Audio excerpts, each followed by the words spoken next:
दोस्तों कभी भी आप जब सुनते हो मेरे मुंह से या किसी के मुंह से EMG NCV तो एक बड़ा कंफ्यूजिंग सा पिक्चर क्रिएट हो जाता है। नीडल्स लगेंगी, बीप बीप की आवाज सुनाई देगी, ग्राफ्स देखने को मिलेगा। बेसिकली EMG NCV के पीछे की साइंस क्या है? अगर हम इसको डिवाइड करें, electromyograph is EMG, nerve conduction velocity is NCV। तो जो इलेक्ट्रोमायोग्राफ है मसल के कॉन्ट्रैक्शन का ग्राफ है, तो उसके लिए हमें मसल के अंदर एक नीडल लगानी पड़ती है और उस मसल को कॉन्ट्रैक्ट करना पड़ता है, और जो ग्राफ बनता है उसको स्टडी करके हमें पता चलता है कि मसल का एग्जैक्ट सिचुएशन क्या है। तो ये तो हो गया EMG। Nerve conduction velocity basically nerve की एक पॉइंट पर हम उसको नर्व को स्टिमुलेट करते हैं और दूसरे पॉइंट पर उसका जो कंडक्शन का वेलोसिटी है उसको मेजर करते हैं, तो इसमें एक टिंगल फीलिंग आती है, टिंकलिंग की फीलिंग आती है। तो ये होता है नर्व कंडक्शन वेलोसिटी। तो एक जगह नीडल लगती है, एक जगह टिंकलिंग सी करंट की सी फीलिंग आती है, वो होता है नर्व कंडक्शन वेलोसिटी। अब इसकी इंपॉर्टेंस क्या है? बेसिकली अगर हम देखें नर्व कंडक्शन वेलोसिटी के अंदर तीन मोटे मोटे पैरामीटर्स होते हैं। एक होता है लेटेंसी, कि कितने टाइम में पॉइंट एक जगह से दूसरी जगह पहुंचा। दूसरा होता है एम्पलीट्यूड, उसमें कितनी उसकी वॉल्यूम थी। तीसरा होता है कंडक्शन वेलोसिटी। तो ये तीन चीजें जो होती हैं, इन तीनों से हमें काफी इंफॉर्मेशन मिल जाती है। जैसे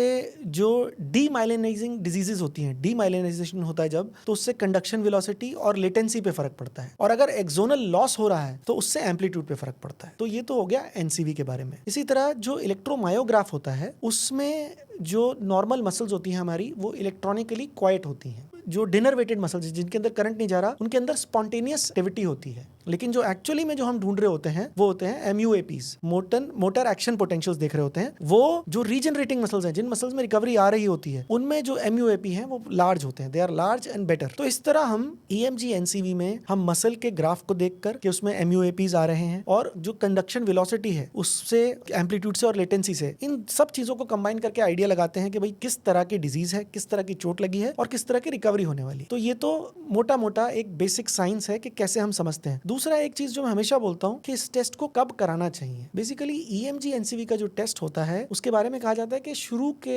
4 to 6 वीक्स में वो फॉल्स पॉजिटिव बहुत आता है। तो शुरू में जब इंजरी होती है तो कई बार एक जंपिंग कंडक्शन भी होता है, और जो मैग्नीट्यूड ऑफ इंजरी है उसको हम असेस नहीं कर पाते। तो यूजुअली इट इज रिकमेंडेड कि EMG NCV का जो टेस्ट है वो 6 वीक्स के बाद करना चाहिए। उसके बाद और 6-8 हफ्ते बाद या 3 महीने बाद या 4 महीने बाद जब हम कराते हैं, तो जब हम कंपैरिजन करते हैं तो उससे हमें पता चलता है कि आगे प्रोग्नोस्टिक वैल्यू क्या है, कि आगे जो हमारी डिजीज है उसका प्रोग्रेशन कैसे हो रहा है। तो all in all EMG NCV के बारे में कैसे होता है और उसका क्या इंटरप्रिटेशन है और कब कराना चाहिए, अगर हमें ये तीन चीजें समझ में आ जाती हैं तो we can understand the science behind EMG NCV।